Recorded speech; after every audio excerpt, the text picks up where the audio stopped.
दादा, नगरपालिकेच्या सर्वसाधारण सभेमध्ये पत्रकारांना प्रवेश नाकारला जातोय, याबाबत आपण काय सांगू?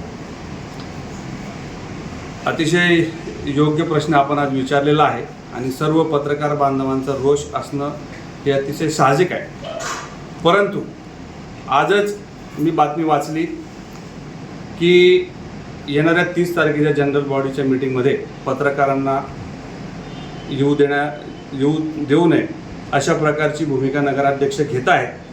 अशा प्रकारचं निवेदन मला वाटतं की माननीय उपनगराध्यक्षा सौ माधवीताई यांनी घेतलेली आहे. मुळात उपनगराध्यक्षा ह्या माझ्या मावशी आहेत, परंतु त्याच्यासोबत ते उपनगराध्यक्ष असल्यासोबत या शहाद्या शहराच्या अतिशय जबाबदार अशा लोकप्रतिनिधी आहेत. त्यांनी पूर्ण माहिती न घेता, कदाचित ते नवीन असल्यामुळे असू शकतं, परंतु आम्ही मागच्या पत्रकार परिषदेमध्येच सगळ्यांना अतिशय स्पष्टपणे सांगितलं होतं की पत्रकारांना आम्ही येऊ देणार आहोत. तशा प्रकारचा मेसेज जो मीडिया ग्रुप सिओनच्या माध्यमातून चालवला जातो त्याच्यामध्ये आपल्याला आधीच कळवलेलं आहे की 30 तारखेच्या मीटिंगला सर्व पत्रकारांना आपण येऊ देणार आहोत आणि त्यांना पूर्ण ॲक्सेस मिळणार आहे. लोकशाहीचा प्रमुख घटक म्हणून पत्रकारिता असते याची संपूर्णपणे मला जाणीव आहे. अतिशय पारदर्शकपणे काम करण्याचा माझा स्वभाव आहे. परंतु माझा प्रतिप्रश्न देखील असा आहे, आता विरोधक म्हणावं का काय म्हणावं, मुळात भारतीय जनता पक्षाकडे 4 किंवा 5 समित्या आहेत, सभापतीही त्यांचेच आहेत. त्यांची देखील एक मीटिंग झाली.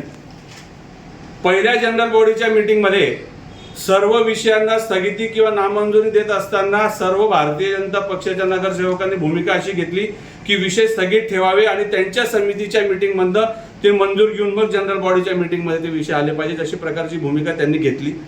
त्याला बहुमत त्यांच्याकडे असल्यामुळे मी नगराध्यक्ष म्हणून देखील अतिशय रास्त मागणी आहे असं समजून मी त्यांच्या सर्व विषय नगर पालिकेचे त्यांच्या समित्या आहेत, विविध बांधकाम, आरोग्य असेल, शिक्षण असेल, पाणी पुरवठा असेल, यांना आपण ते विषय वर्ग केले. परंतु ज्यांना वाटते की लोकशाही धोक्यात आहे त्यांना माझा मूळ प्रश्न असा आहे की तुमच्याकडे 4 सभापती असताना आणि हे सगळे विषय तुम्ही तुमच्या समितीमध्ये घेतलेले असताना मग तुमच्या समितींच्या मीटिंगमध्ये पत्रकारांना का बोलवलं नाही?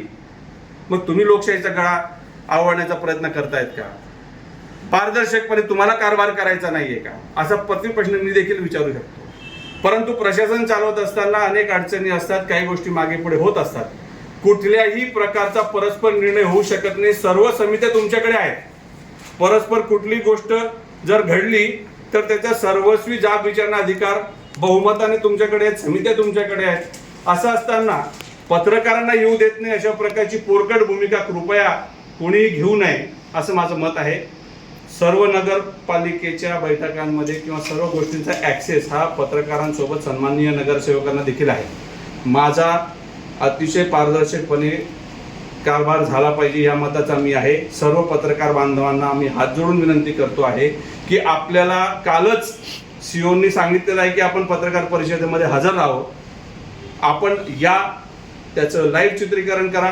जे प्रश्न असतील तिथं आपल्यासमोर मांडले जातील. आपण त्याच्या बाबतीमध्ये जी बातमी द्यायची ती देऊ शकतात. हे सांगण्यासाठी आज खऱ्या अर्थाने मला आपण सगळेजण जे आलेले आहात माझा खुलासा मी आपल्याला देतो आहे.